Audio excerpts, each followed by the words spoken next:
السلام عليكم ورحمة الله تعالى وبركاته. إن الحمد لله نحمده ونستعينه ونصلي على رسوله الكريم.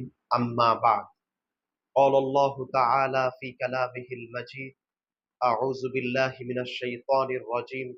بسم الله الرحمن الرحيم. إن عدة الشهور عند الله 12 شهرا في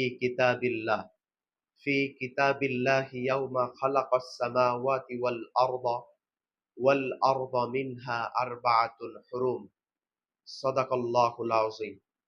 দূরে এবং কাছে, দেশে এবং প্রবাসে যে যেখান থেকে আমাদেরকে দেখছেন, সকলকে জানাচ্ছি আন্তরিক মোবারক ইসলামী সম্ভাষণ, সশ্রদ্ধ সালাম। আসসালামু আলাইকুম রাহমাতুল্লাহি তাআলা ওয়া বারাকাতুহু।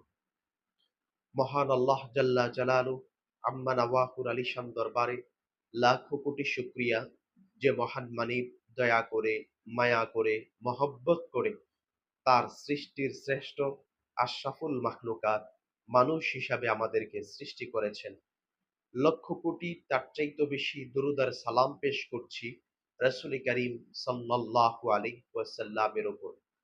আজকে আমরা জিলহজ মাসের প্রথম 10 দিনের গুরুত্ব, ফজিলত এবং আমল নিয়ে কিছু কথা বলবো ইনশাআল্লাহ। আমা তাওফিক ইল্লা বিল্লাহ। আসছে পবিত্র জিলহজ মাস। জিলহজ মাস হিজরি সনের সর্বশেষ মাস।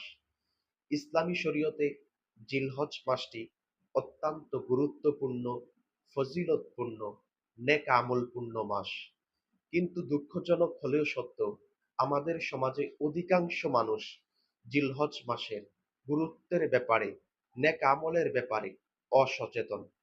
আল্লাহ রাব্বুল আলামিন যেসব মাসে আমাদের জন্য বিশেষ রহমত, বরকত, ফজিলত রেখেছেন, তার মধ্যে রমাদান মাসের পরে সবচেয়ে বেশি রহমত, বরকত, ফজিলত রেখেছেন জিলহজ মাসে। কুরআনুল কারীম আল্লাহ রাব্বুল আলামিন সূরা তাওবার 36 নং আয়াতে 12টি মাসের মধ্যে যে 4টি মাসকে সম্মানিত বলে ঘোষণা করেছেন, তার মধ্যে জিলহজ মাসটি অন্যতম। আর এই জিলহজ মাসের দিনগুলোর মধ্যে প্রথম 10 দিনের গুরুত্ব, ফজিলত সবচেয়ে বেশি। আল্লামা হাফেজ ইবনে হাজার আসকালানি রাহমাতুল্লাহি আলাইহি ফাতহুল বারীতে বলেছেন, জিলহজ মাসের প্রথম 10 দিনের বিশেষত্ব হলো এই 10টি দিনে ইসলামের অনেক মৌলিক ইবাদতের সমন্বয় ঘটেছে, যেমন নামাজ, রোজা, হজ, কুরবানি, ইয়াউমে আরাফা, ইয়াউমে তাশরিক, বিভিন্ন ইবাদতের সমন্বয় ঘটেছে এই 10টি দিনে। কুরআনুল কারীমে আল্লাহ রাব্বুল আলামিন সূরা ফজরে সেই 10টি দিনের শপথ করেছেন।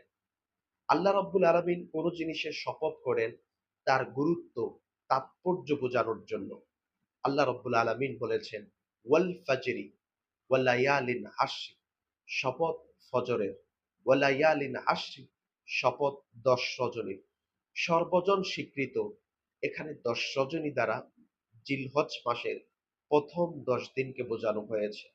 সহিহ বুখারীতে হাদিস এসেছে, রাসূল করিম সাল্লাল্লাহু আলাইহি ওয়াসাল্লাম ইরশাদ করেছেন, মা মিন আইয়ামিন আল আমালু সালিহু ফিহিন্না আহাব্বু ইলাল্লাহি মিন হাদিহিল আইয়ামিল আশর।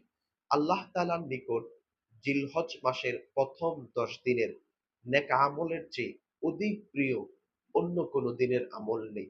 অর্থাৎ রমাদান মাসের পরে জিলহজ মাসের প্রথম 10 দিনের নেক আমল আল্লাহ তাআলার কাছে অধিক প্রিয়।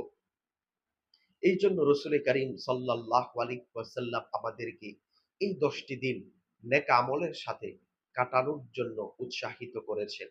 অলিকুল শিরোমণি আব্দুল কাদের জিলানী রহমাতুল্লাহি আলাইহি তিনি তার বুনিয়াতুত তালিবিন কিতাবের মধ্যে বলেছেন, যে ব্যক্তি জিলহজ মাসের প্রথম 10 দিনকে সম্মান করবে এবং নেক আমল করবে, আল্লাহ রাব্বুল আলামিন তাকে 10টি কল্যাণ দান করবেন।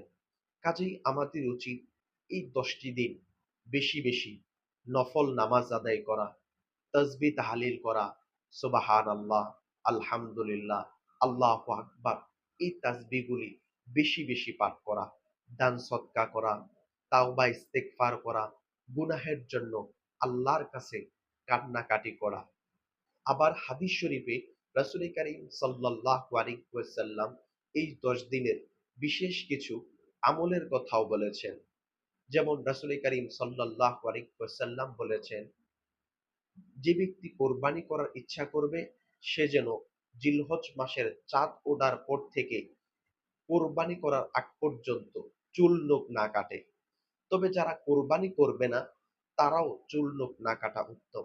কাজেই আমরা জিলহজ মাসের চাঁদ ওঠার পূর্বেই আমরা আমাদের চুল, নখ এবং শরীরের অবাঞ্ছিত পশমগুলি কেটে ফেলব। বিশেষ আরেকটি আমলের কথা বলেছেন, নয় প্রথম ৯ দিন অর্থাৎ জিলহজ মাসের ১ তারিখ থেকে ৯ তারিখ পর্যন্ত ৯টি রোজা রাখা। তবে যদি কারোর পক্ষে ৯টি রোজা রাখা সম্ভব না হয়, ৯ জিলহজ তথা আরাফার দিনের রোজাটা গুরুত্বের সাথে রাখা। আল্লাহ রব্বুল আলামিন আমাদের প্রত্যেককেই এই আমলগুলো গুরুত্বের সাথে করার তৌফিক দান করুক। আমিন। আসসালামু আলাইকুম ওয়া রাহমাতুল্লাহি তাআলা ওয়া বারাকাতুহু।